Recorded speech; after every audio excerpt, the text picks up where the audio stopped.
Why did no one look at her when the whistle blew, like she wasn't supposed to exist there at all? The morning heat wrapped around Fort Bragg like a heavy, wet blanket. Pine needles and diesel, sweat and gravel. It was the kind of air that clung to the lungs, dared you to breathe deeper, dared you to complain. Yet she never did, not once. Anna Sharma stood quietly at the far end of the formation, boots planted firm, rifle resting against her chest. A shadow among giants. Men around her stretched, shook out their arms, cracked jokes that felt like knives hidden behind grins. They were built like brick walls, carved for combat, loud with ego and anticipation. And then there was her, lean, quiet strength, older than most here, face marked with the gentle etchings of time and battlefield spoken only in secrets. They didn't see discipline in her silence. They saw weakness. And maybe, just maybe, that's why she let them.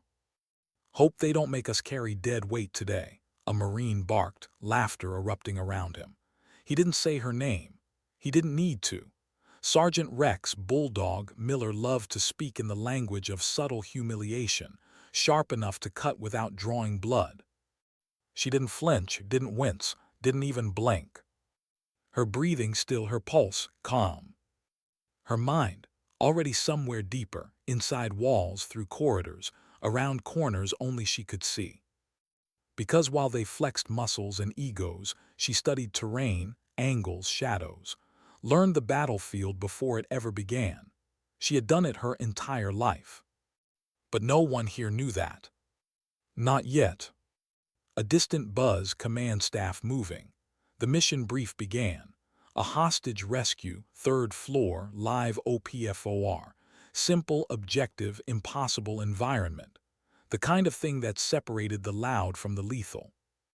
Miller grinned when his name was called as Alpha Leader, like the universe had finally recognized his greatness. He picked his men fast, all muscle, speed, bravado. Then his eyes landed on her. "Grandma," he said, voice dripping with a sweet poison, "your rear security. Don't get lost." A few stifled laughs, a few turned heads, a few eyes filled with pity. But she didn't need pity. Silence suited her better. Rear security. A place you put someone you didn't think belonged in the fight. Understood, she nodded, voice steady as stone. She didn't need to prove anything with words. Proof lived in breath, in patience, in stillness, in the kind of discipline that scares people who only know how to shout. When they stacked on the door, she didn't step forward. She stepped back, just enough to see the bigger picture. The building breathed in the sunlight, hot concrete walls, dark windows like unblinking eyes, air conditioning pipes snaking along brick, shadows hiding stories. Everyone saw a building. She saw opportunities. And traps. "Miller," she warned quietly through comms once the breach charge set. "Stairwell funnel. They're waiting." He cut her off fast, rage sharp enough to slice through the radio static. "Stay quiet until you see something worth saying. Watch our six like you're told." She could have argued. She could have demanded to be heard. But conflict wasn't her enemy. Blind confidence was. So she watched. Listened. Waited. One breath. Two. Three. Then the explosion. A violent roar, dust flying, boots pounding, war cries echoing into hallways. She stayed outside still, like a shadow pinned to the earth. Inside they rushed, loud, fast, proud, a storm with no patience. Shots cracked upstairs, paint rounds smacked armor and concrete, angry shouts, commands dissolving into chaos, men pinned, breath rattling, pride bleeding through helmets and broken plans. Warning ignored, ego punished. She stayed calm, still water in a hurricane. And then he saw her. Miller, descending those stairs with shame written in sweat across his face.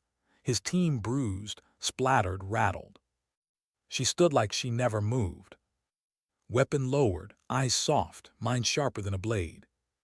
"What the hell were you doing?" he roared, closing distance until anger fogged his breath. He needed someone to blame. He needed her to be the reason he failed. That was easier than facing his own reflection. I observed the ambush, she answered evenly. Alternate entry existed on the south wall, rear duct line. Alternate entry, he mocked. There are no alternate entries, there's execution and weakness. His finger jabbed her chest, heat and fury rolling off him. You don't belong here. Silence. Then shove. Violent, sudden, raw. Her helmet cracked against concrete. The world flashed white, then steadied. She didn't reach for her weapon. She didn't raise her voice. She didn't even breathe differently. She just stood, quiet, unbreakable. A silence fell heavy across the lobby. Men frozen, eyes wide, everyone suddenly aware a line was crossed. Then she exhaled. Slow, calm, certain. And when she moved, she didn't move toward him. She moved beyond him. Like he didn't exist. She's breaking protocol, someone whispered. No. She was following a different one. Hers. She glided across the room, quiet as dusk. Holstered rifle, hands finding conduit, climbing like gravity didn't matter. Window, pry bar, entry, shadows swallowed her whole. Then silence upstairs. Then impact, quiet takedowns, controlled violence, precision that felt like poetry written in bone and breath. Her voice came through comms once it was over, calm as morning fog. Asset secure. The maze went still. And for the first time, every single man in that training yard realized. They had never been watching her. They had been underestimating her. There's a difference so vast it feels like a drop from a cliff. But she didn't look proud when she returned, or angry or triumphant. Her steps were quiet, her rifle lowered, her expression unreadable. Like she had done nothing more than breathe. Yet a tremor rippled through the ranks, something ancient, something almost instinctual. Fear, respect, wonder. She didn't bask in it. She didn't even notice it. Because men like Miller shout to feel big. And women like her. They don't need noise to take space. They become the silent gravity others orbit around. No victory speech. No gloating. No heat in her eyes. Just quiet stillness. A woman returning not from battle, but from routine. Then the engines rolled in. SUVs. Black, official, heavy with authority. Doors opening. A four-star general stepping into sunlight like judgment manifesting in human form. The world shifted. Rules rearranged, pride cracked, silence stretched. And someone finally understood. This was never a selection for her. This was an evaluation for them. And they failed. Not because she won, but because she never needed to try. Yet she did not move when the convoy stopped, didn't adjust her stance, didn't fix her gear. The dust kicked up by the tires swirled around her boots like a stage curtain rising, revealing truth instead of spectacle. Most people shrink when watched. She did the opposite. She became smaller, not in presence, but in ego, like she disappeared into herself to make room for the mission again. Like attention was a luxury too heavy to carry when purpose sat on her shoulders instead. The general's boots hit the ground. Heavy, steady, purposeful. Men straightened unconsciously, spines stiffened, even breaths shortened as if the air suddenly carried rank in its molecules. Respect wasn't asked for, it was demanded by the way he moved. Not loud, not theatrical. Just certain. His gaze found her the way gravity finds Earth. Not curiosity. Not anger. Recognition. And there was something else too, not fear. Something older. A quiet plea buried under command. Tell me this isn't what it looks like. But she didn't offer comfort. She didn't offer anything at all. She stood still, like she had stood still all morning. Unshaken. Not because she felt nothing, but because she had spent a lifetime turning emotion into discipline before it could become weakness. The quiet before he spoke could have broken concrete. She didn't flinch when he walked toward her. She didn't salute, didn't move a grain of sand beneath her boot. Some men mistook stillness for fragility. She knew better. Stillness was survival. Stillness was power hidden in plain sight.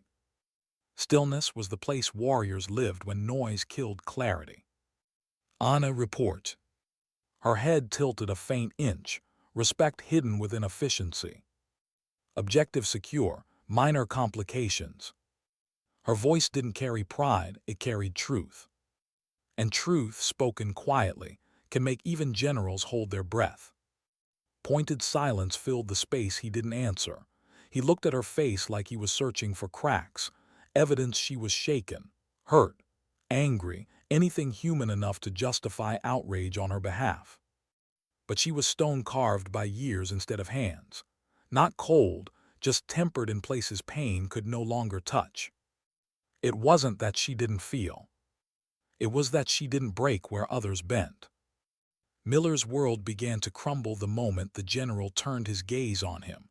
Pride evaporated. Posture faltered. The body that once looked carved for war now looked heavy, burdened by something bigger than failure. Realization. Sometimes consequences don't raise their voices. They just arrive wearing 4 stars.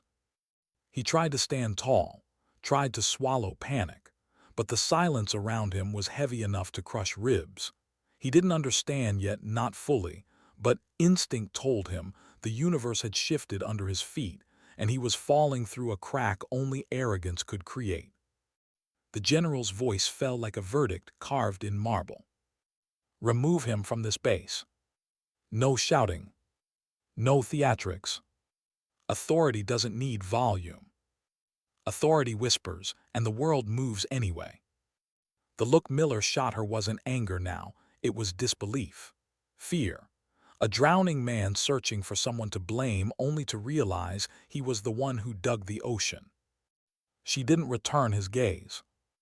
Not because she refused to acknowledge him, but because he no longer existed in the world she operated in. He was noise, and she didn't waste attention on noise. Whispers spread like wildfire through the yard.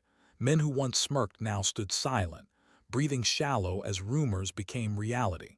The kind of reality that reshapes careers and folklore in the same breath. The name dropped like a stone into still water, rippling across spine and pride. Calli. Not spoken like a label. Spoken like a warning. Like a story soldiers tell when the lights go out, and truth sounds too sharp to be fiction. Some legends walk in shadows. Some wear boots and stand quietly in line. She didn't respond to the revelation, didn't show satisfaction or pride or triumph. If anything, her shoulders grew heavier, like secrets weighed more when spoken aloud. Recognition wasn't her victory, it was exposure. And exposure is dangerous in a world built on the usefulness of ghosts. The men around her were suddenly aware of how loudly they had been living. Loud decisions, loud judgment, loud doubt. She lived the opposite way. Quiet decisions, quiet strength, quiet victories no one ever saw, but everyone eventually felt. A ranger instructor approached her, respect in the set of his shoulders, awe hidden behind professionalism. He shook her hand like someone paying tribute at a shrine, not greeting a colleague. She accepted without ceremony. Power never feels the need to perform. As night crept across the training grounds, the sky softening into violet bruises and amber haze, the noise faded. Gear cleaned in silence. Thoughts sharpened by humility. Men realizing strength had always been standing among them, invisible because they never looked in the quiet places.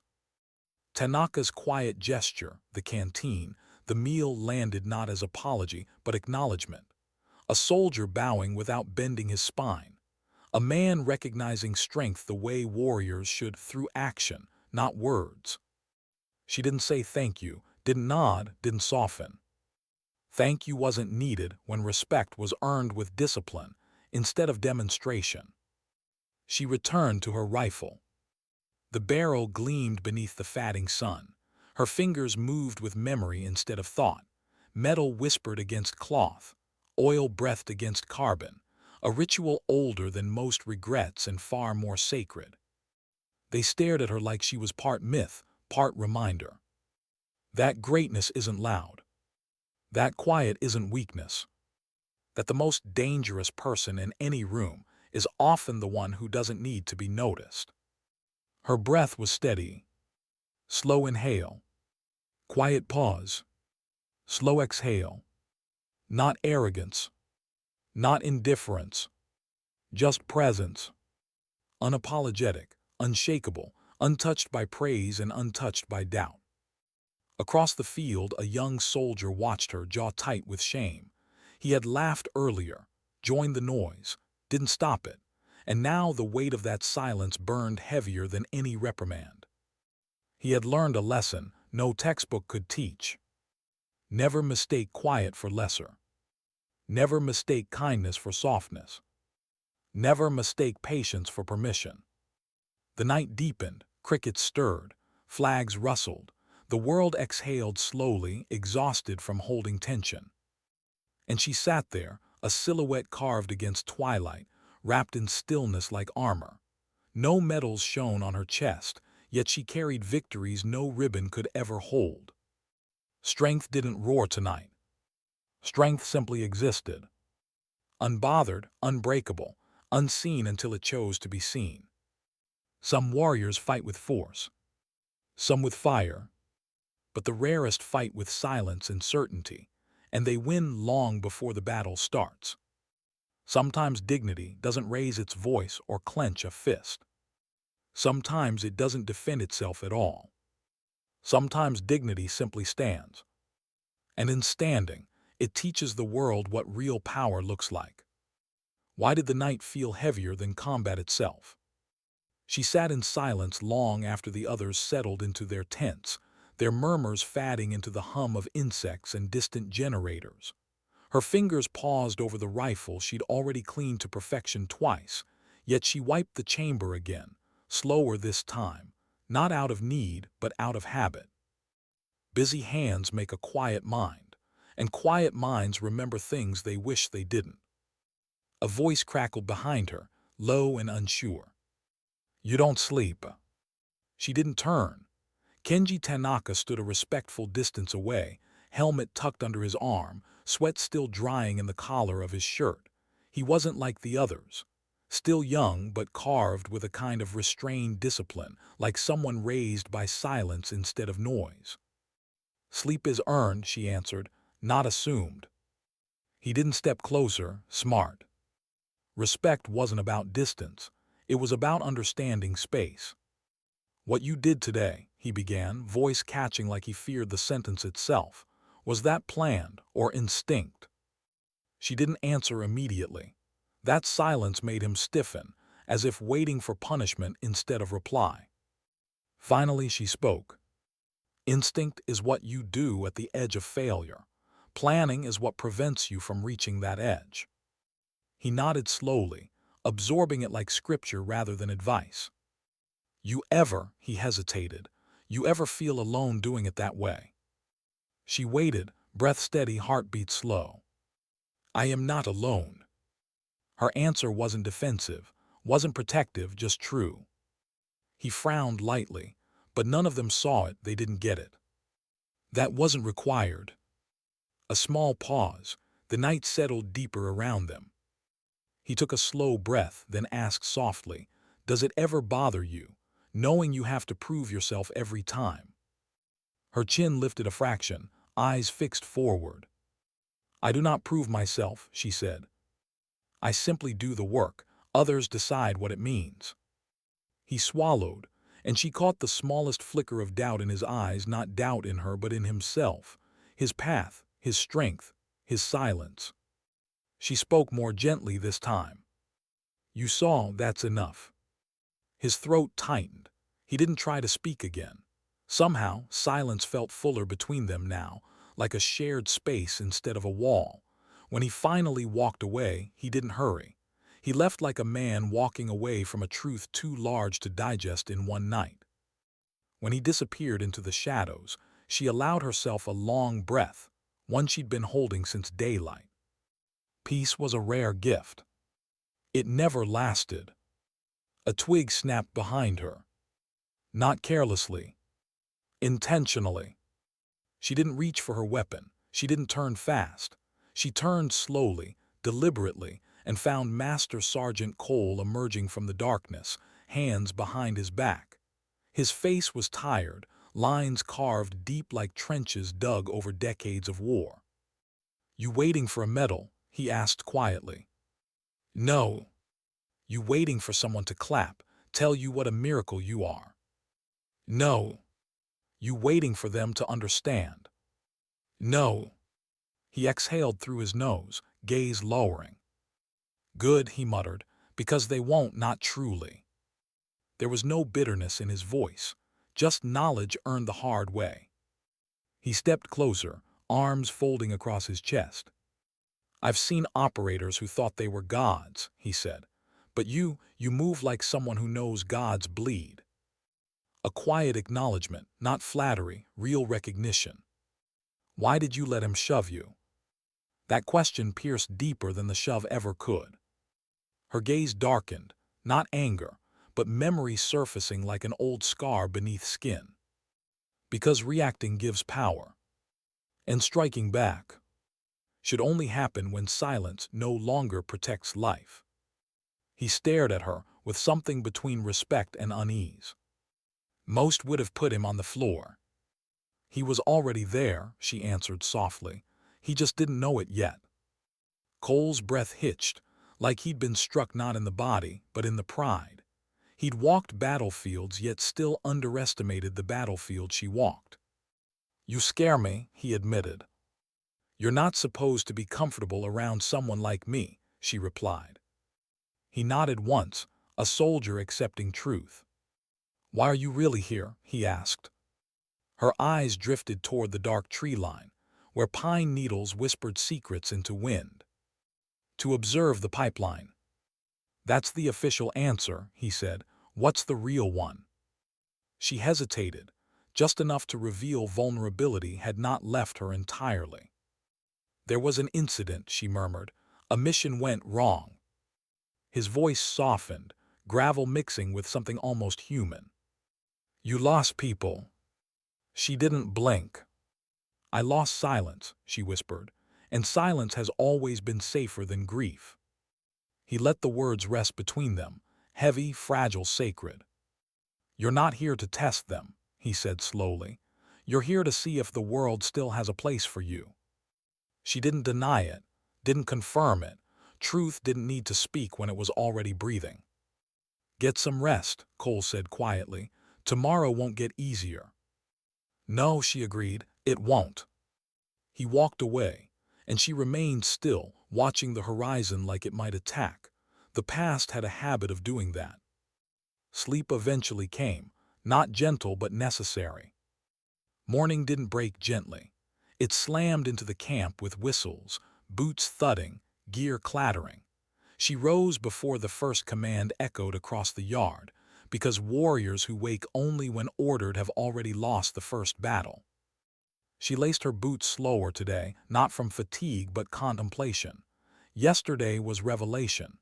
Today would be consequence. Eyes followed her openly now. No mockery. Just caution. Respect tinged with fear. Fear was not her goal, but it was familiar. As she walked toward the training grounds, whispers rippled behind her like wind stirring tall grass. "That's her. Calli. Is it true?" She took down a terror network alone.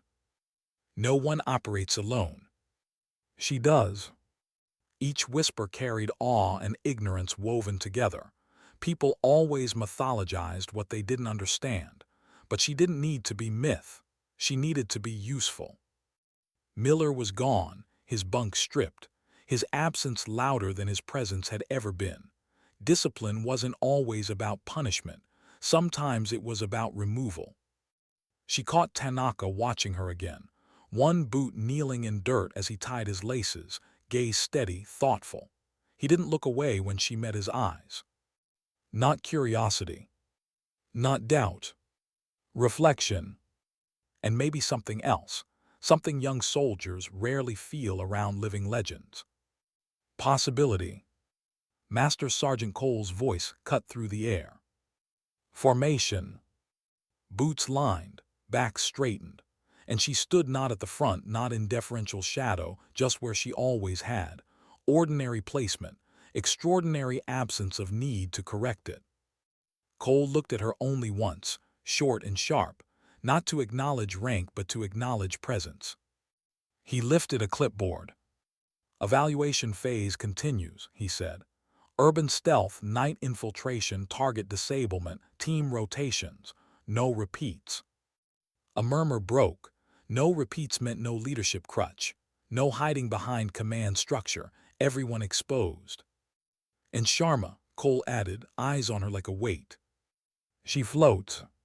Meaning. She worked with everyone. She watched everyone. She judged without judging. A test disguised as assignment. Her jaw dipped once. Understood. Miller once would have smirked at that, but ghosts don't smirk, they haunt quietly. Time blurred into drills, sweat and dirt smoothing edges off ego. She moved through positions fluidly. Scout 1 minute, breacher the next, medic support the third. Men followed her without being told, not because she commanded but because she moved like a path instead of a person. During a rooftop transition exercise, a ranger candidate hesitated at the ledge, fear flickering behind bravado. She didn't bark, didn't command, she simply said, "Fear is the body recognizing danger. Courage is the mind choosing purpose anyway." He jumped, landed, exhaled shakily. She nodded once, nothing more. Later, in a close-quarters hallway breach, she tapped a Marine's wrist lightly, redirecting his muzzle by an inch. "You were going to shoot your teammate's foot," she murmured. He froze, swallowed, whispered thank you. Not ashamed. Better. Efficiency replaced ego. Quiet replaced noise. The world slowly reshaped around her presence, not through force, but through gravity. When sunset hit, turning windows into gold-rimmed mirrors, Cole gathered them again. His voice carried less bark, more weight. Tomorrow is final simulation. 48 hours, full isolation, real consequences. A ripple of anticipation and dread moved through the ranks. Then Cole's eyes found hers again. "You sure you're here to evaluate us?" he asked quietly. She didn't answer right away. "My ghosts need quiet," she finally said, "and war never gives quiet unless you earn it." His jaw tightened. "You think you're the only one with ghosts?" "No, but mine don't follow me." She paused. "I follow them." There it was again, that flicker of something human beneath steel, regret, the kind that doesn't bleed, it scars.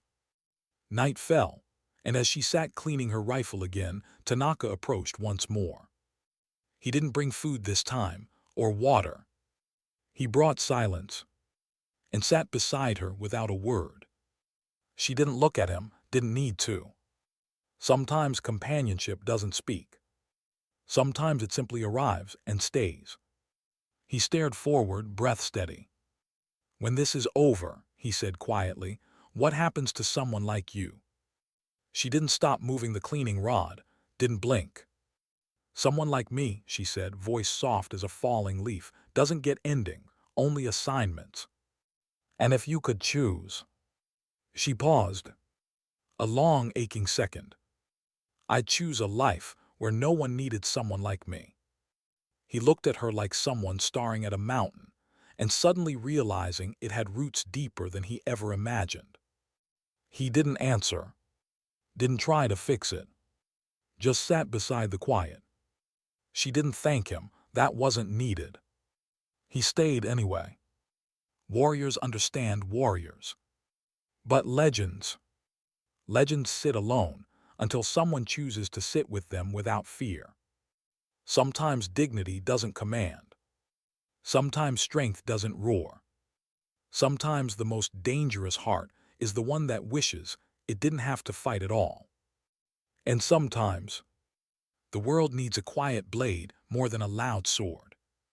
Why did she hesitate at the mirror before dawn, like she was searching for someone she used to be? Sleep came in fragments, not rest, not peace, just a cycle of closing and opening eyes, breath shallow, heart steady but too alert. Old instincts never rested, they just waited. When she finally stood, the world outside was still dark, stars barely fading under the first whisper of morning. She moved to the small metal mirror in the wash tent. The reflection was simple, hair tied tight, face smudged with the exhaustion she never admitted, jaw set in permanent readiness. But her eyes, those betrayed a flicker of something else. Not fear, not doubt.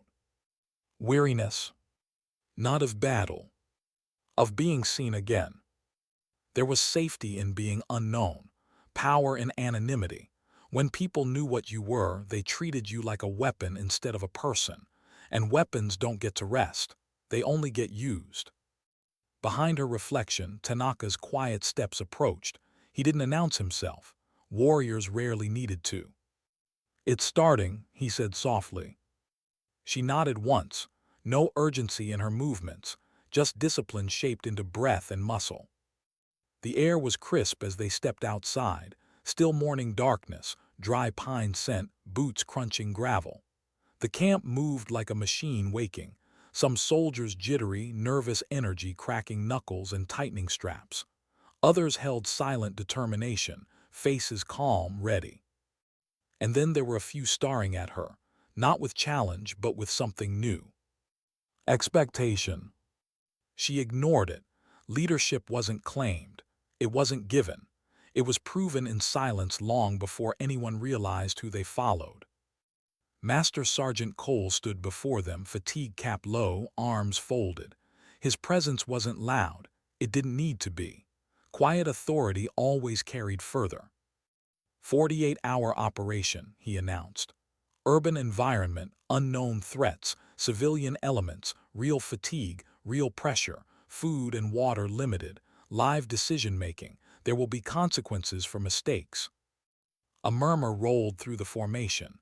This was no simulated sprint. This was endurance, judgment, character. Teams of 3, he continued. Randomized, no preference requests. No comfort, no familiar support, no safety net. Her jaw didn't tighten, but something in her eyes sharpened. She didn't fear difficulty, she feared predictability.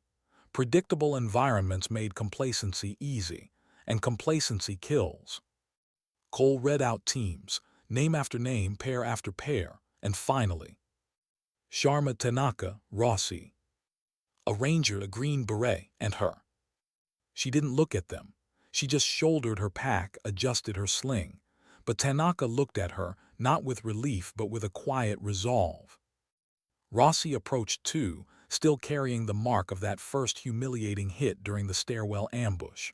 His eyes held humility, but also a spark, something wounded yet sharpening because of it. "I won't slow you down," he said under his breath.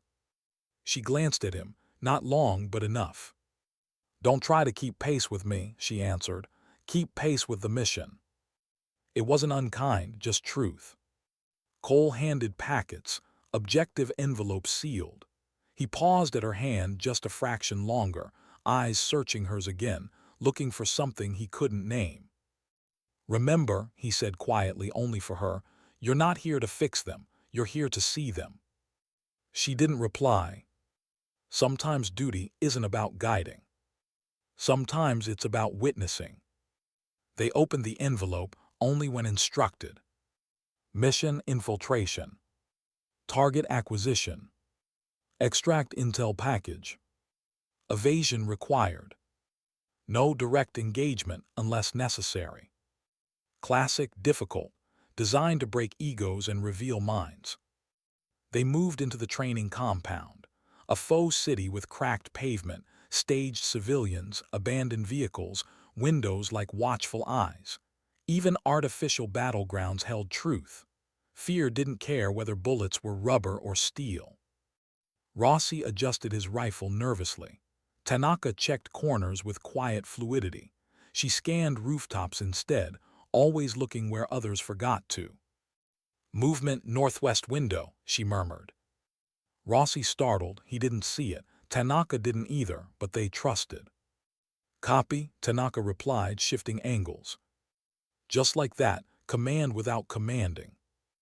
They cut through an alley, shadows swallowing bootsteps, debris crunching softly, every breath controlled, every glance purposeful. Rossi whispered, "Never seen anyone clear a corner that smooth." "I had teachers," she answered. Not exactly a lie. Not exactly the truth. Memory flickered. A snow-covered compound overseas. Her mentor's voice, slow as smooth, smooth as fast, stillness kills faster than speed. And then gunfire. A lesson written in blood. She blinked once and the memory dissolved. "Hostile patrol," Tanaka whispered. Two silhouettes rounding the opposite end of the alley. They weren't hostile by posture, but simulation wasn't about uniform color. It was about threat perception, decision-making. Rossi tensed, finger near trigger. She tapped his elbow gently, barely a touch, but it grounded him like a hand to a cliff edge. "Let them pass," she murmured. "Not every danger is meant to be fought. Some are meant to be ignored." They waited, breath-timed, heartbeat steady. The patrol passed. "Go," she whispered, motioning with two fingers. Not rushed, just precise. They reached the safe house, a crumbling structure with windows covered in grime thick enough to hide ghosts. She positioned Tanaka at the back, Rossi to the flank, then slipped in through a gap in the wall like smoke sliding between stones. Every movement had purpose, no wasted motion, no hesitation. Inside held a single briefcase, simple, too simple. She paused, something off. Rossi moved to grab it. She caught his wrist, iron hidden in softness. "No." A beat. Her eyes traveled the ceiling, the doorframe, the floor. Booby trap simulated pressure sensor, hot. She pointed. Rossi went pale. I didn't even see." "That's why we don't move faster than we think," she said gently. A lesson given without humiliation. She disarmed it in seconds, using only a multi-tool and quiet breath. They retrieved the package and slipped out. Phase 1 complete. But missions rarely break in the execution. They break in the escape. Voices echoed down the street, blocks away but closing. Radio chatter, they were compromised. Rossi's breath hitched. "They're boxing us." Tanaka glanced at her, not panicked, not confident, just ready to follow. She scanned rooftops again, eyes tracing angles, escape vectors, weak walls, ladders, vents. There. Rooftop route, south side gutter.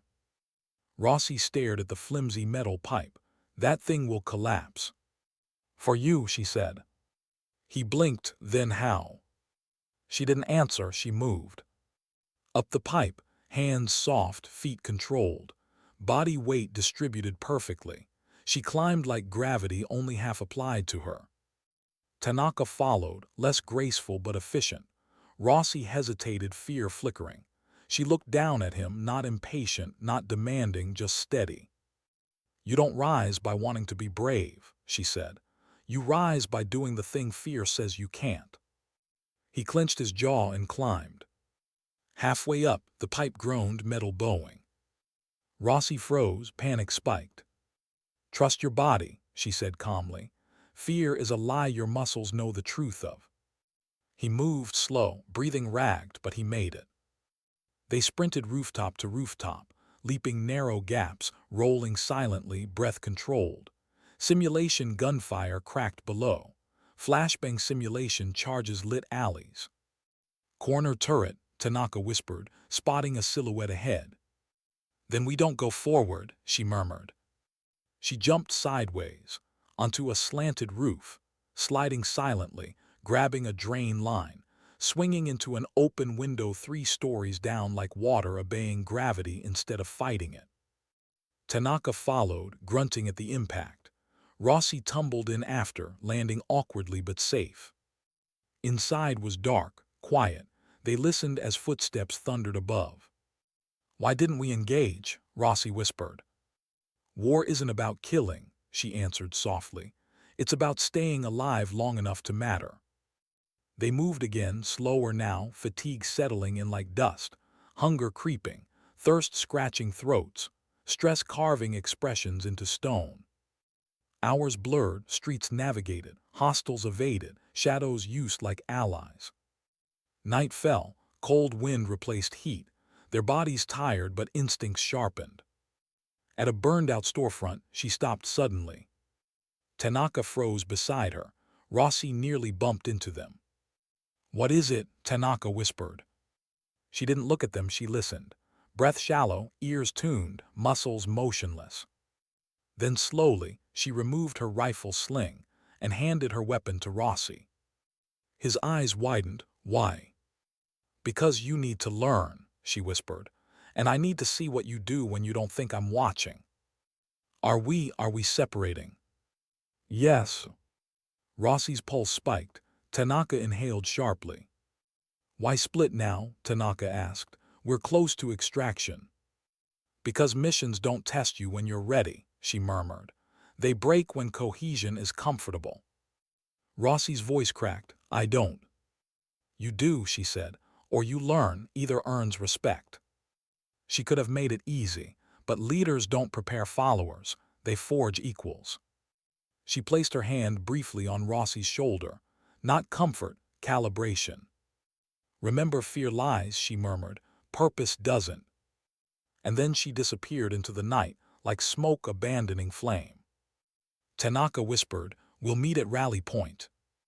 "Yes," she said softly, "if fate is willing." "And if fate is." She turned halfway, one eye catching moonlight. "Then we make fate." And she was gone.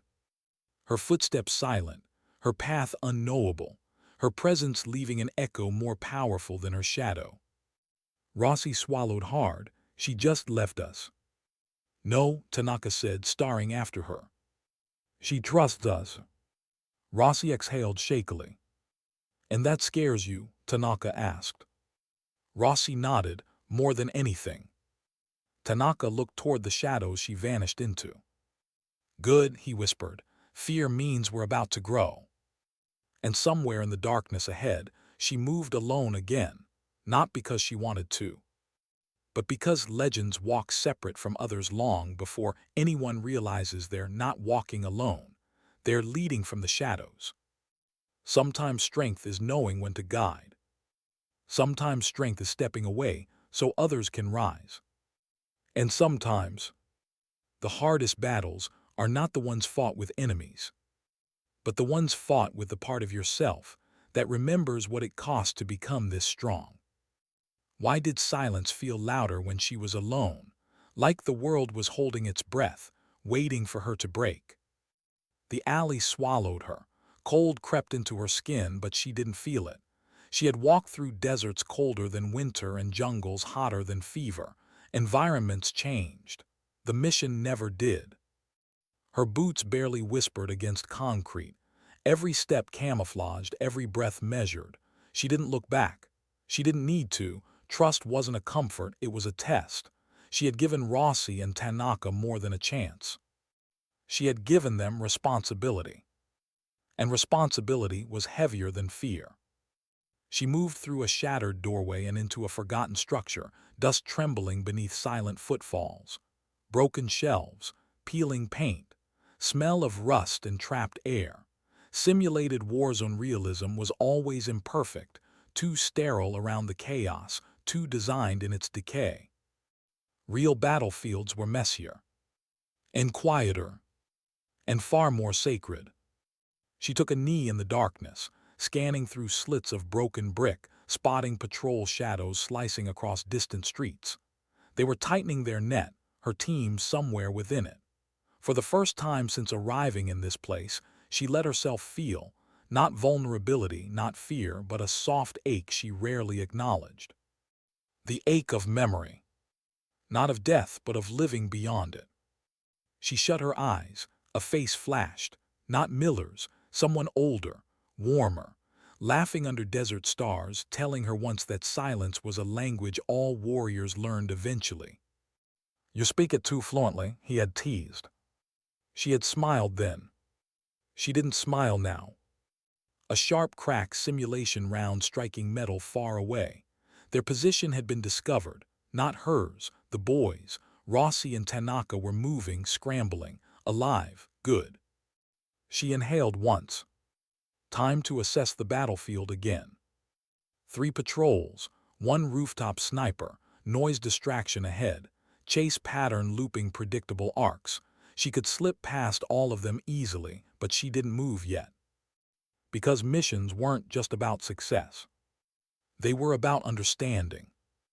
Rossi, somewhere in that maze, was learning a truth soldiers discover in pain. Relying on someone stronger is safe. Becoming someone stronger is terrifying. And Tanaka walked with silence already, but silence without challenge becomes fear, not strength. She watched the horizon shift, the faintest flutter of fabric. Someone was following her. Civilian role player, no, footsteps too soft, weight balanced, angle deliberate. A shadow. She didn't draw her weapon. That was the difference between killers and professionals. Instead, she stepped into the open, quiet as a blade leaving a sheath. "I know you're there," she murmured. A low chuckle. From behind a broken pillar stepped an older soldier, not part of the exercise cadre she'd seen. Beard cut short, eyes holding years and dust, posture relaxed but ready. "Ghosts recognize ghosts. You're supposed to be in the rally zone," he said. "You're not supposed to know where I am." He smirked. "General sent me to watch you." "No," her tone remained still water. "He sent you to understand me." That wiped the smile. He studied her, head tilting, jaw flexing. His presence didn't feel hostile, just intrusive, curious in the way people who think they understand the world get curious when something doesn't fit. "You really the myth?" he asked, "the one they whisper about?" Her expression didn't change. "Does the myth matter?" He paused, "Only to the men who fear it." "And do you?" "No," he stepped closer, "I respect it." Respect, always such an easy word to say, harder to prove. "What do you want?" she asked. He didn't answer immediately. Good, silence was honest. "Finally, I want to know if you feel anything." She blinked once, slowly. "Feeling is not weakness," she said. "Then why hide it?" "I don't, I protect it." He narrowed his eyes. "From who?" "Everyone." She turned, "Especially myself." There was nothing more to say. She moved again, leaving him in shadow, not dismissed, just irrelevant to the mission's direction. Some people followed orders. She followed necessity. Elsewhere, Rossi stumbled over debris, chest heaving, face red with effort and adrenaline. Tanaka steadied him with one hand, scanning rooftops. "They're on us," Rossi gasped. "We're dead." "No," Tanaka said calmly, "we're learning." Rossi barked bitter laughter. "Easy for you to say, you move like." "Like her," Tanaka finished softly. "No, I move like me, and I will not learn by copying a legend. I will learn by surviving beside one." Rossi's breath trembled. "Why isn't she here?" "Because weapons sharpen alone first, then are carried into battle by hands that understand precision." Rossi swallowed, his legs steadied. "Okay," he whispered. "Okay, let's move." They sprinted again, not smooth, not perfect, but with purpose. A corner turn, sudden flashbang simulation explodes. Rossi flinched but didn't freeze. Progress. They slid into an abandoned bar, dust on counters, fake liquor bottles, plastic shards like frozen shrapnel. Tanaka checked windows, calm even under threat. Rossi leaned into the wall, shaking. "You think we'll make it?" Rossi asked. "I think she expects us to," Tanaka answered. "And what if we fail her?" Tanaka's voice gentled. "She doesn't need us to succeed for her sake," he said. "She needs us to succeed for ours."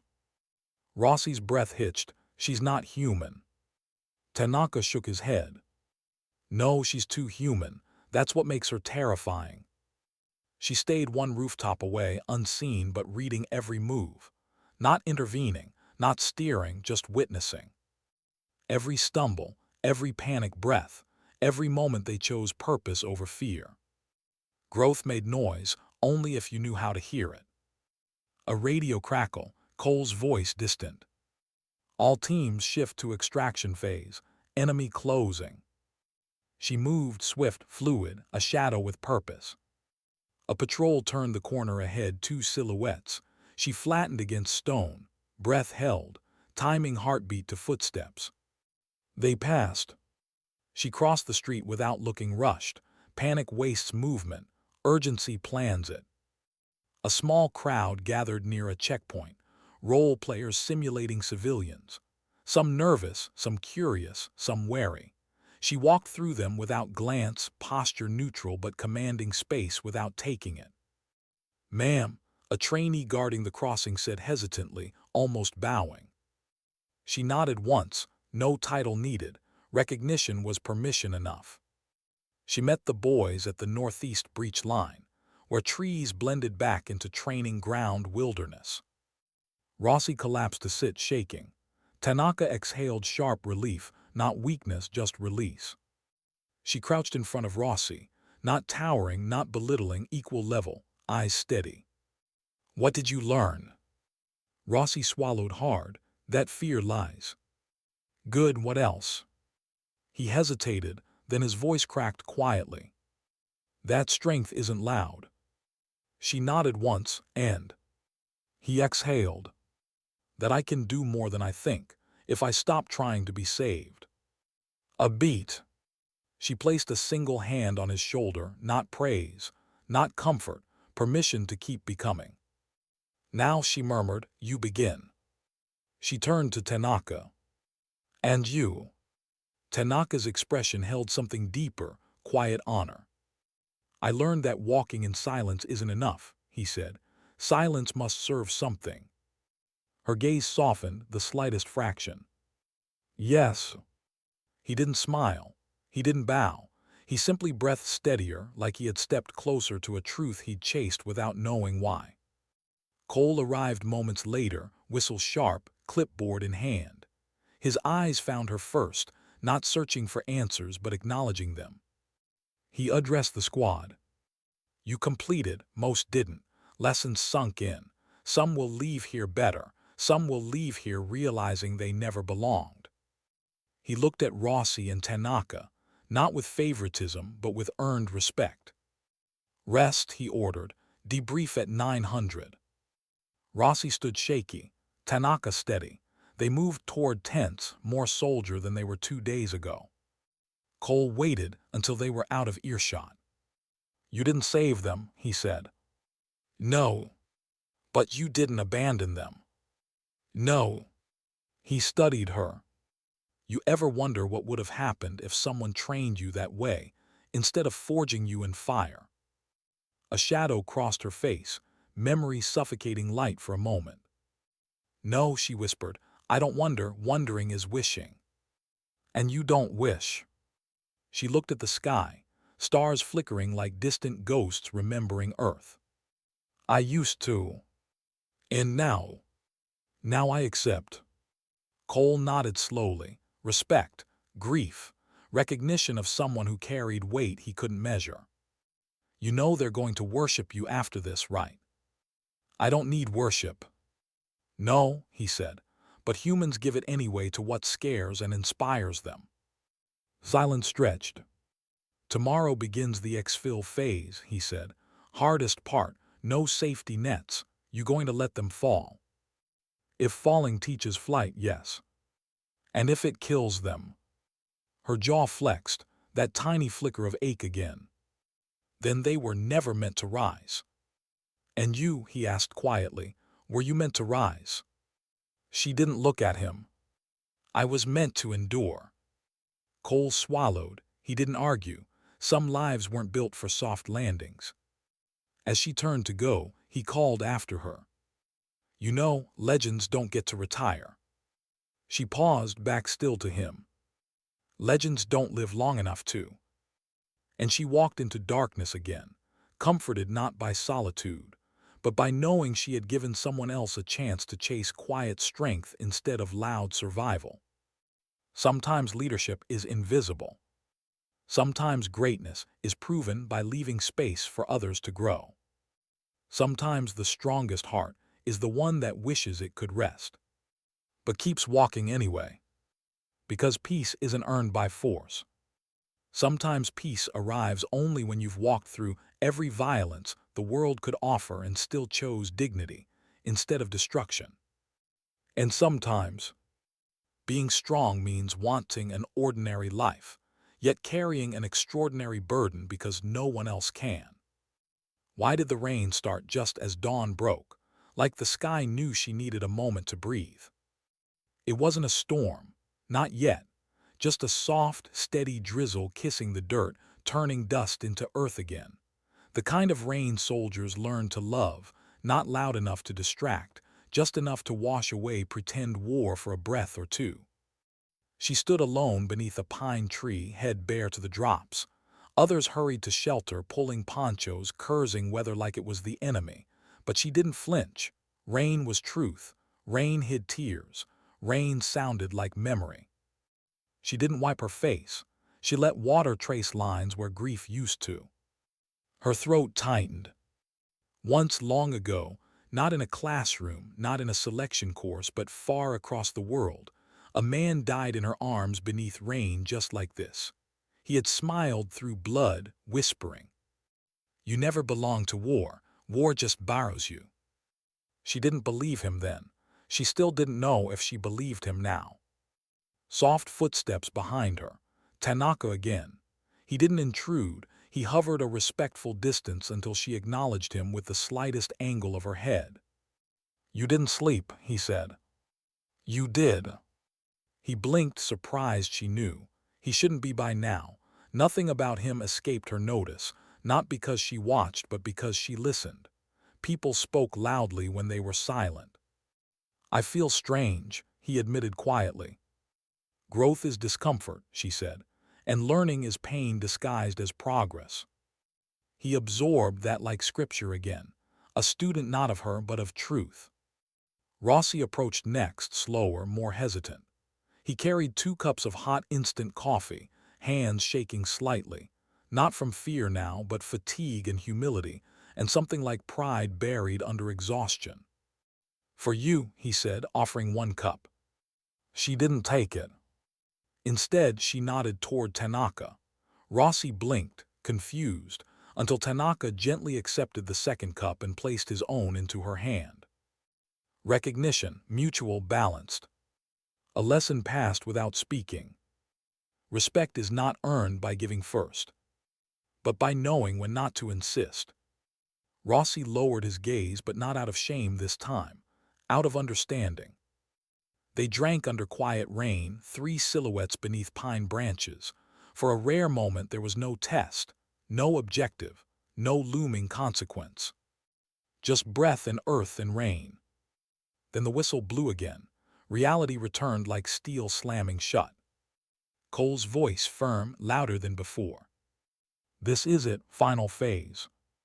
Boots thudded, packs lifted, men gathered in disciplined lines. No jeering now, no posturing, only anticipation cut with tension sharp enough to slice through armor.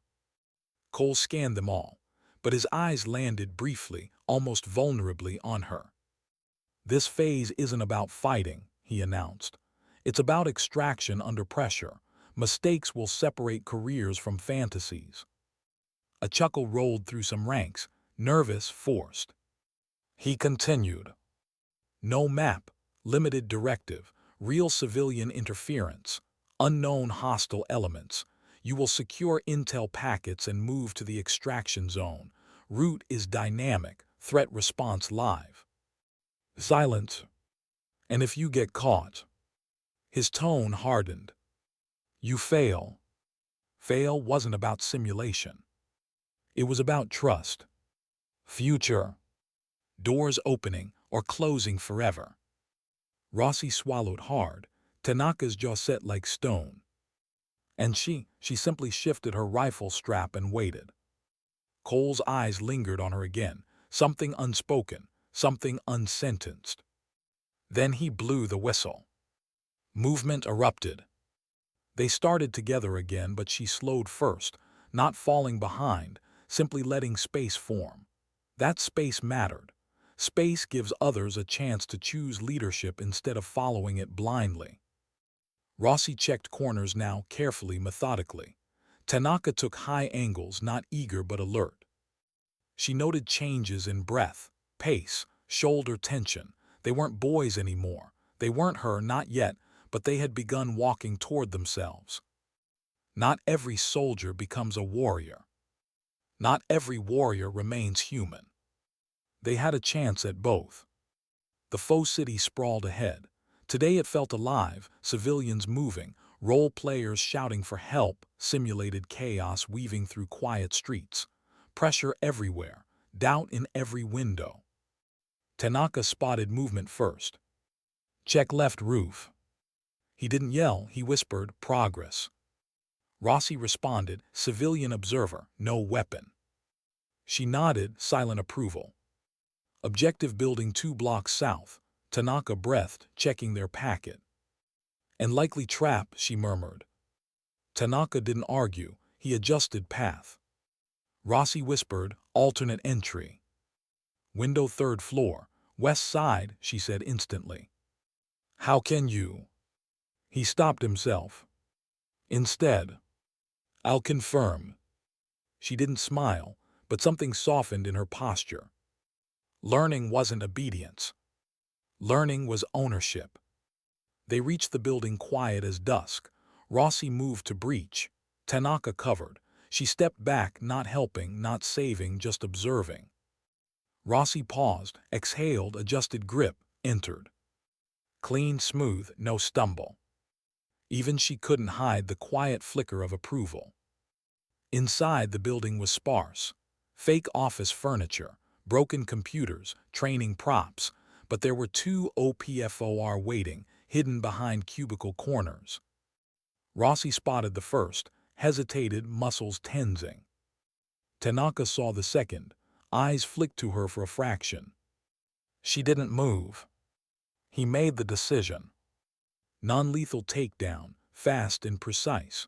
Rossi followed half a second off rhythm, but he followed. Objective secured. She took the file only after they'd cleared the room, not before, teach through timing. Outside voices, footsteps closing, a pressure wave of imminent pursuit. Rooftops again, Rossi whispered. Not this time, she answered. They expect it. Then where? She pointed downward, toward sewer access disguised beneath debris. Rossi blanched. We're going underground. Yes. You could have warned us. No. He stared, then nodded. Okay, let's go. Not resentment. Acceptance. They dropped into the damp concrete culvert system, air thick and stale. Rossi gagged. Tanaka grimaced but kept moving. She led not by pulling but by giving just enough silence for them to push themselves. Darkness pressed. Water whispered. Metal clanged faintly as distant footsteps echoed above. Rossi's breath trembled. Not fear of failure now. Fear of disappointing what he was becoming worthy of. Why underground? Tanaka asked quietly. Because everyone runs upward when trapped, she murmured. Few remember escape routes go down too. He nodded slowly. Rossi whispered, is that a life philosophy? No. Soft. But it could be. They moved through tunnels, emerging blocks away, unseen, unexpected. Then came the true test. A civilian casualty scenario. A staged injured mannequin bleeding fake blood. Simulation operator sobbing, begging. Tanaka froze. Rossi hesitated.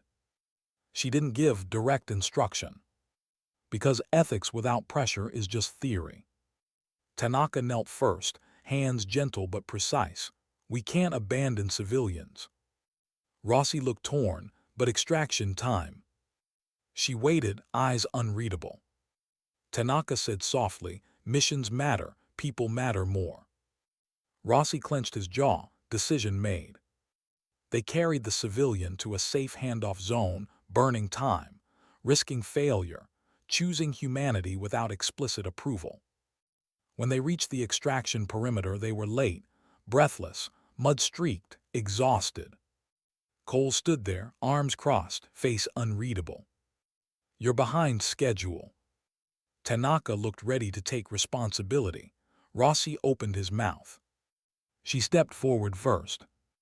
They prioritized life. Cole raised a brow. And you? I observed. And if they failed this phase because of that choice? They wouldn't have failed, she said. They would have remembered who they were. Cole studied her, then them, and for the first time his voice wasn't bark, wasn't command. It was almost quiet with pride. Good. He turned away to hide the faint shift in his expression. The two young men exhaled relief so quietly only she noticed. She didn't comfort them. Endurance isn't coddled. Growth doesn't get applause. Instead, she said, you walked your own path. Tanaka nodded. Rossi whispered, we tried. No, she corrected gently. You chose. Sweat dripped down Rossi's brow. Did we pass? She didn't answer. Some truths shouldn't arrive early. Instead, she looked past them, to the compound, the simulation, the soldiers watching from afar, and then higher, to a future she didn't yet believe she deserved, but they did. She said only, walk forward, the rest will meet you. And they did. They walked. And she stayed behind a moment longer, letting rain fall again, letting breath settle, letting the quiet inside her speak the words she couldn't. Let them become what I never got to be, strong without becoming stone. Sometimes the hardest mission is not surviving war, but surviving what war turned you into, and choosing to help others become warriors without losing their softness along the way. Sometimes strength isn't killing monsters. Sometimes strength is making sure others never become them. Why did victory always feel like a storm was still coming? The exercise was over. The whistle had blown 2 hours ago. The scoreboard had been tallied. But the air still hummed with unsettled electricity, like thunder waiting behind the clouds, patient and inevitable. They had won, if you could call it that. Evaluation complete. Mission passed. Integrity shown, growth forced, but victory never meant rest. Victory meant new weight, new eyes watching, new expectations. Camp murmured when she walked through the mess tent line. Not loudly, hushes, quick glances, respect edged with fear. Not the harsh fear of yesterday when legend crashed into ego. A different fear now. Expectation. Expectations are just fear wearing hope's mask. Tanaka and Rossi sat at a corner table, trays untouched, whispering low. They stopped when she approached, not because conversation ended, but because presence shifted space. Ma'am, Rossi asked softly, like asking permission to breathe near her. She didn't sit. She stood calm, hands loosely at her sides. You recovered well, she said quietly. He blinked, stunned by acknowledgement. We tried. You did more than try. She looked at Tanaka. His gaze held steady, depth behind stillness. You led. He dipped his head. We followed you first. No, she said. You chose your path when I was gone. That is leadership. Silence washed over the table. Not awkward, heavy, meaningful, grounding. She didn't offer praise often. When she did, it was earned like blood in dirt. She turned to leave. A voice cut across the tent. "What's it like knowing you ruined someone's career?" The room fell silent instantly. Forks froze midair, boots stiffened. Every soldier's gaze snapped toward the speaker. A Marine corporal, young, jaw clenched, eyes burning with raw anger and untempered loyalty. A friend of Miller's. His voice trembled, but not with fear, with rage. "You can teach skill. You can refine discipline. But grief over fallen ego, that was a battlefield with no training courses." She did not turn all the way toward him. She didn't raise her voice. She didn't flex muscle or authority. "His career ended when he struck without cause," she said quietly, "not when consequence arrived." "He was a good Marine," the corporal hissed. "He was," she agreed, "until the moment he chose not to be. And you decide that. You get to ruin men because they don't bow." The tense air tightened so sharply, it felt like oxygen held its breath. "No." Her voice was so soft, it forced everyone to lean in to hear. "He ruined himself when he forgot the difference between strength and dominance." The corporal's chest heaved. He wasn't afraid to fight. "Neither are wolves," she whispered, "but wolves don't confuse pack for prey." He slammed his tray away and stormed out, anger trailing like smoke after a fire. No one moved, no one spoke. Rossi stared at her like seeing something new. Tanaka looked the way warriors look when witnessing someone control a battlefield without lifting a weapon. She walked out into open air. Rain had stopped. Sun cracked through clouds like truth breaking through denial. She inhaled deeply, the scent of wet pine and earth grounding her back into the world. Cole was waiting outside, leaning against a post, arms folded, watching. "You handled that better than I would have," he grumbled. She didn't answer. Praise never sat well. Praise felt like spotlight, and spotlights were dangers disguised as recognition. "He'll calm down," Cole said. "He'll choose," she corrected. "Calm is not guaranteed." Cole studied her face, searching her like someone reading a map to terrain they'll never conquer. "You ever get tired of being right?" "No." She paused. "I get tired of being needed." A beat of silence. "You could leave," he suggested softly. "You know better." He nodded. "Yeah, I do." They walked side by side across the gravel, not talking, presence enough. At the armory, she turned to him. "What now?" "Now," he scratched his beard. "Now they get orders, some go back to units, some wash out, some carry lessons like scars." "And me?" "You wait." Waiting, the longest war she ever fought. Waiting meant thinking. Thinking meant memory. And memory was the only enemy she had never beaten cleanly. She left him then, stepping into the tree line behind the training grounds. Pine needles crunched. Sun filtered gold through branches. Nature always felt quieter than walls, safer than rooms full of eyes, honest. She sat on a fallen log, rifle resting beside her. Not out of necessity, out of ritual. A warrior without a weapon wasn't unarmed, but sometimes touchstones keep ghosts from speaking too loudly. Her breath slowed. Shoulders loosened. Jaw unclenched. Only then did she allow the memory to return, the one she had held back for days. A doorway in a desert village, gunfire echoing, blood and sand, a voice whispering her name with reverence and fear. "Calli, run." She hadn't. She stayed. She finished. But even victories can feel like wounds when the cost was someone who believed you deserved peace more than war.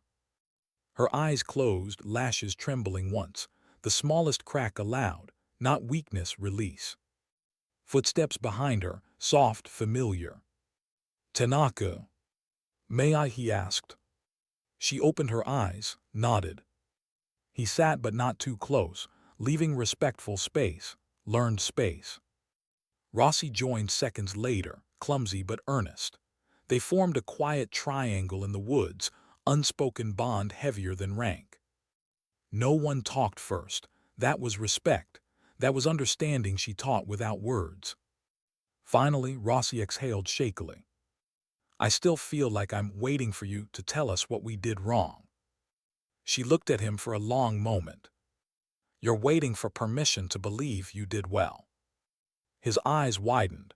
Truth can sting even when gentle. You didn't need me to survive, she continued. You just needed to believe you could. Tanaka's voice softened. We believed because you were watching. No. She shook her head. You believed because you chose to. Rossi swallowed hard. You think we can be like you? No. They tensed, then she finished softly. You shouldn't try. Confusion flickered, she clarified. Be better. Silence. Wind rustled leaves. Somewhere a bird called. The world exhaled with them. Rossi wiped his face with his sleeve, pretending it was rain, even though it wasn't raining anymore.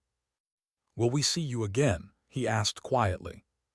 This time she did look away, toward the sky, like answers lived in clouds instead of people. That depends on whether the world needs me, she said. And if it does, Tanaka asked. She almost smiled, almost. Then I hope I finally rest. The sound of approach interrupted them, hurried boots, heavy breath. Cole appeared between the trees, expression serious, radio in hand. Orders are back, he said to the young men. Debriefs in 30, you two, you're going forward. Relief flooded Rossi's face. Tanaka only nodded, respect quiet as always. Then Cole turned to her. And you? He paused, voice lowering. There's a vehicle waiting outside the perimeter. They asked for you. Her heartbeat didn't change, but the world stilled around her. Who asked? The general. Of course. Duty arrives not as applause, but as a summons. Tanaka stood stiff. Rossi scrambled up after him. They looked at her, not like students now, but like soldiers glimpsing a path they might one day walk. Rossi whispered, "Come back." She didn't promise. Promises were luxuries for lives not bound to shadow. Instead, she touched his shoulder once, light as breath. Then Tanaka, a gesture without softness, without distance, pure acknowledgement. She walked back toward camp. Cole fell into step beside her. Neither spoke, no need. At the gate, a black SUV idled, windows tinted, engine low hum, fate disguised as government transport. She reached for the door handle. Cole's voice stopped her, quiet, almost gentle. You did more here than they'll ever admit. I didn't come for credit. I know. He paused. That's why you deserve it. She looked at him, then really looked. Something softened behind her eyes, not vulnerability, truth. Take care of them, she said. I will. She opened the door. Calli. She paused. Not Anna, not Sharma, Calli. The name the world whispered, the name that cost her more than it ever gave. Yes. He swallowed hard. Do you ever get tired of being the one who walks alone? She stepped into the car. The door remained open a heartbeat longer. Yes, she said softly, every day. Then why keep going? She didn't turn back. Because someone has to, until no one needs to. The door closed. The vehicle pulled away. And she didn't look out the window, didn't glance back at the camp, didn't watch the world she helped shape from the shadows. She stared forward, not toward battle, not toward peace. Toward duty. Toward ghosts. Toward the road only she could walk. Sometimes strength isn't resilience. It's resignation with purpose. Sometimes heroes don't rest. Not because they don't deserve to, but because the world still needs someone who doesn't fall. And sometimes, being strong means knowing rest is not a place you arrive. It's a thing you protect for others, even if you never touch it yourself. Why did the road always feel quieter when she was being summoned, as if the world understood something irreversible was coming? The engine hummed beneath her. The windows showed only blurred tree lines and fading sunlight, gold turning to bruised purple. Dusk again, war's favorite hour, not because battles liked darkness, but because choices liked shadows. She didn't ask where they were going. People like her didn't get destinations. They received directions, paths with no beginnings and no endings, only next steps. The driver didn't speak. A young officer, posture painfully straight, hands too tight on the wheel. He'd been instructed not to talk, not to look at her too long. The myth was safer at a distance. Truth was always sharper when seen up close. They reached a remote compound, not military, not civilian. Too clean, too silent. Intelligence soil, soil where missions were planted and soldiers uprooted. When she stepped out, the air smelled sterile, controlled, the way offices smell when decisions are made that never reach sunlight. A four-star general waited at the entrance, not ceremonial, not stiff. He stood like a man who carries consequences in his coat pockets and regrets in his silence. Calli, he greeted. She nodded. He didn't offer a hand. He knew she wouldn't take it. Walk with me. They moved through quiet corridors. No salutes, no echoes. The walls held secrets thicker than insulation. He spoke first. You did well at the course. It was not for me. No, he agreed, but it was about you. She said nothing. High command liked philosophical puzzles. She preferred clear lines, threat, objective, outcome. Those men will never forget training alongside you, he continued, and not because you inspired them. They feared failing near me. They feared proving you right. She stopped walking. What am I right about? He turned toward her, old eyes steady, carrying wars she would never read in books. That the quiet ones, he said, the ones who don't shout about their pain, who don't ask for recognition, they break differently. They break deeper. She didn't flinch, but emotion flickered like a match in wind. I am not broken, she murmured. No, he said, you are held together by scars. Silence stretched, heavy as armor, sharp as bone. Finally he exhaled. There is a mission. There it was. The thing she knew all along. The thing every step here whispered. A summons is never for review, never for praise, never for reflection. A summons is for use. She motioned for him to continue. The location is classified until wheels up.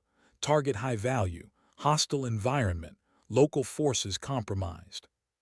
Her face didn't change, but something inside her steadied the calm of purpose. My role. Command, he said, then softer, and presence. Presence. Not leadership, not firepower, not strategy. Presence, meaning the quiet gravity she carried, the kind that made men become more than they were or crumble trying. You're sending me to stop someone from falling apart, she said. To stop a team, he corrected, from breaking when they meet something that doesn't care if they are brave. She breathed slowly. Who? He watched her with measured sadness. A woman. That stopped her. Not because women couldn't fall, but because she understood the cost of being expected to never do so. She's strong, he continued. Too strong, carried too much for too long, reminds me of someone. It was a gift in its own twisted way. The world didn't give her replacements, it gave her mirrors. Why me? She asked quietly. Because she won't listen to anyone else. A weakness. A reflection, he countered. Silence again. She absorbed the information like steel absorbs force, by bending internally, not visibly. When? Tonight. Always tonight, rest for others, war for her. There's one more thing, he added. Her eyes narrowed. She hated one more thing. This team, they requested you. She didn't respond immediately, requested, not assigned, not ordered. Requested meant someone out there still believed in her. Dangerous.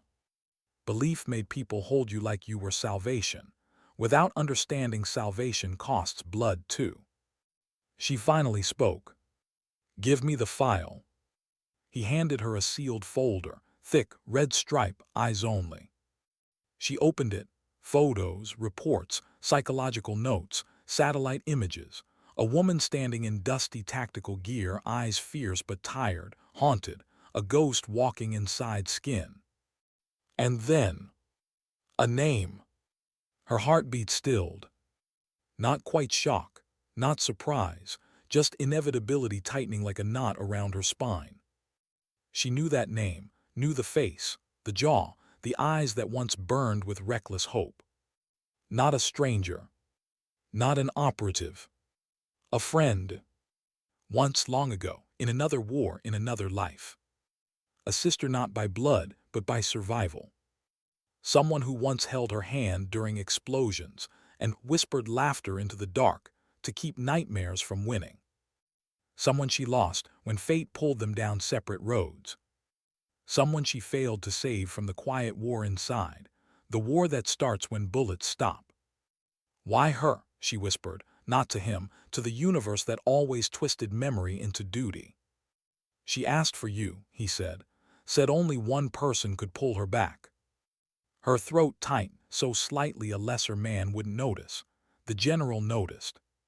"You don't have to go," he said. It wasn't mercy. It was observation, like offering the sea a cup. "No one else can," she replied. She closed the file. "What happened to her?" she asked.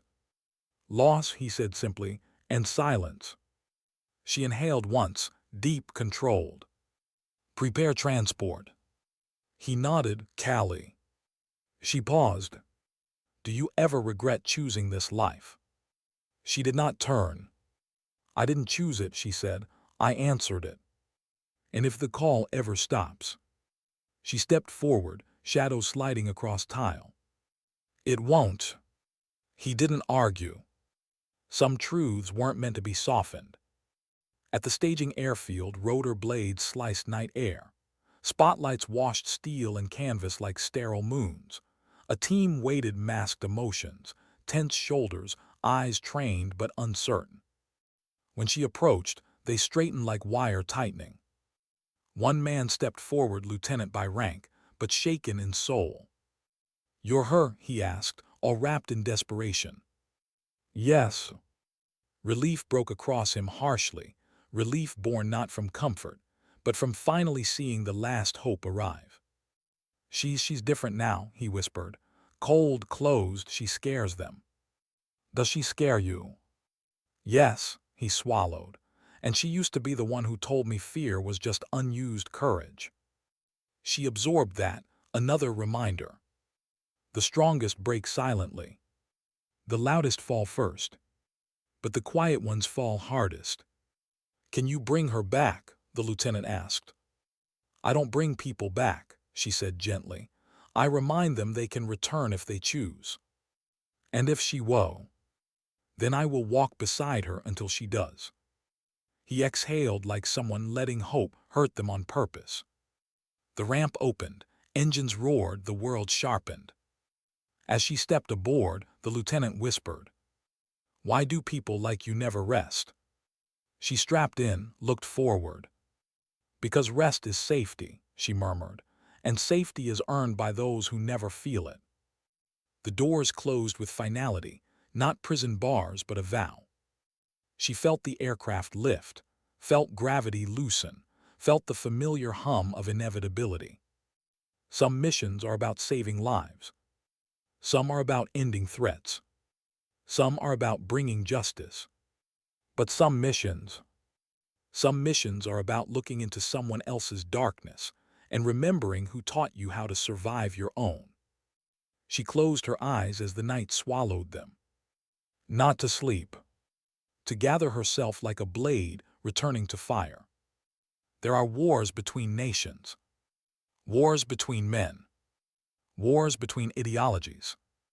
But the hardest war, the quiet war, is the one fought inside the heart that refuses to surrender. And tonight, she wasn't going to battle an enemy. She was going to battle memory and love and the version of herself she almost became. Sometimes saving someone else is just another way to try saving the parts of yourself you lost long ago. And sometimes, strength isn't carrying the mission. Strength is carrying the ghosts and still walking toward someone else's darkness with a light you no longer believe belongs to you. Why did the night always feel quietest right before confronting a ghost? The aircraft cut through darkness like a blade through silk, not fast, steady, inevitable. Lights dim, engines humming a low, relentless promise. A promise that once again she would step into a place where humanity and shadow overlapped. Across from her, operators checked gear, silent, focused, but every so often, eyes drifted toward her, not seeking instruction, but reassurance that the legend breathing beside them was real and would stay real long enough to pull them through. Legends don't breathe forever, but they pretend long enough so others learn how. She rested her head against the wall, eyes open, unblinking, not meditating, remembering, preparing. Memory is armor when sharpened, a blade when ignored. And tonight, memory was both. ETA-5, the crew chief called. She didn't nod, didn't blink. 5 minutes wasn't an update. 5 minutes was a reckoning. Across the cabin, the lieutenant fidgeted. Not fear of battle, fear of seeing someone he admired crumble. That fear is sharper than bullets. He leaned forward, his voice barely above rotor hum. What if she doesn't want help? She wants it, she said. How do you know? Because she asked for me. And if she changed her mind, then I will stand beside her anyway. He swallowed, hard. Sometimes courage looks like steel. Sometimes courage looks like someone desperately holding themselves together. Was she like you? He asked. No. A breath. She wanted to be. I wanted her not to. But you trained her. No. Quiet. She trained herself by surviving what life gave her. Then what did you give her? Her gaze remained fixed ahead. A mirror. Silence swallowed any response he might have offered. The crew chief signaled. Time's breath shortened. She stood, straps tightened, rifle slung but hands empty because tonight wasn't about firepower. Tonight was about contact. Human before soldier, heart before weapon. The ramp opened. Cold air hit skin like forgotten grief, sharp, waking, unforgiving. A remote outpost stretched below. Few lights, too still, not calm, abandoned by peace. This was a place where hope came to hide, not heal. She stepped out. Boots met earth soft as prayer. Wind carried dust and tension, as though the ground remembered every scream swallowed into its soil. The team formed behind her, not following, but orbiting, like moons around a planet with gravity they didn't fully understand. A figure waited ahead, silhouette framed by floodlight. Small, still, fragile like glass that once was stone. Her. The friend she once had. The warrior who burned bright enough to shame stars. The woman who asked for her, not through chain of command, but through pain that refused to drown quietly. Calli walked forward alone. The other woman didn't move, didn't speak, didn't lift a weapon. The most dangerous people never needed obvious threat. They stopped 2 arms lengths apart, close enough to see pain in eyes, far enough not to touch wounds too soon.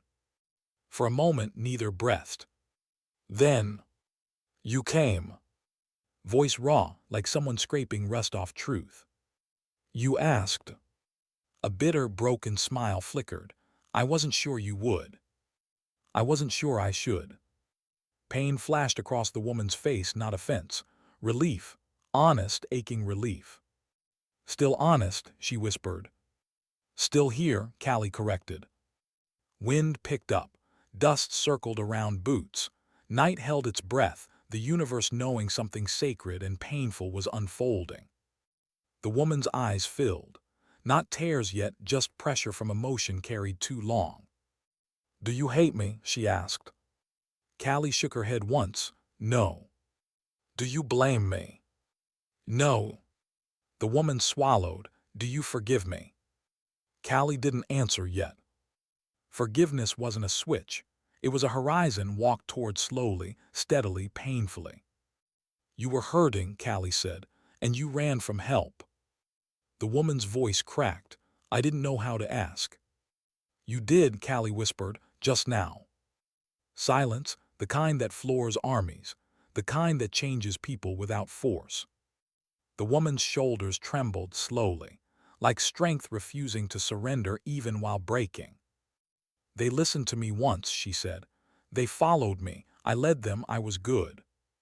"You were more than good." "They died." Her voice didn't rise. It dropped into a depth deeper than guilt, into self-condemnation forged in fire. "I froze," she whispered. "Just 1 second I hesitated, that's all it took, and they died." Her breath shattered. "I don't deserve to lead again." Calli stepped closer, careful, measured, like approaching a wound that bleeds without being touched. "Fear isn't failure." The woman shook her head violently. "I failed them." "Then honor them by living better than the moment that broke you." The woman's knees buckled. The body often collapses when truth becomes heavier than grief. Calli caught her, not gently, not tenderly, but firmly, strength lending strength, quiet meeting broken. The woman pressed her forehead to Calli's shoulder and finally sobbed, not loud, not hysterical, silent heartbreak, tears of someone who held a dam inside too long. "You were always stronger," she choked. "No," Calli's voice barely breath. "I just had no choice." The woman clung harder. "I don't know how to come back." "You don't go back," Calli murmured. "You go forward, different, scarred, but walking." "I'm so tired." "I know." "Does it ever stop?" the woman begged. Calli closed her eyes. Wind stilled, stars watched. "No." A beat. Then gently. "But it gets quieter when you stop walking alone." Silence again. Hope flickered in it, fragile, trembling, but alive. The woman pulled away, wiping her face, breathing raw and uneven. "Stay," she whispered, "just for a while." Calli didn't answer immediately. "Finally." "For as long as you walk." The woman nodded, understanding the truth inside promise. Warriors never ask for forever. They ask for one more step beside them. Operators in the shadows relaxed. Tension left air like smoke dissipating. The lieutenant whispered to someone, Is that it? Mission complete." Calli didn't turn as she answered. "Missions end, healing doesn't." The woman stood straighter, not whole but trying. Trying is always the first miracle. Calli placed a hand briefly on her shoulder. "Sleep tonight," she said softly. "Tomorrow we rebuild." The woman's lips trembled. "Together." Calli nodded. "Together."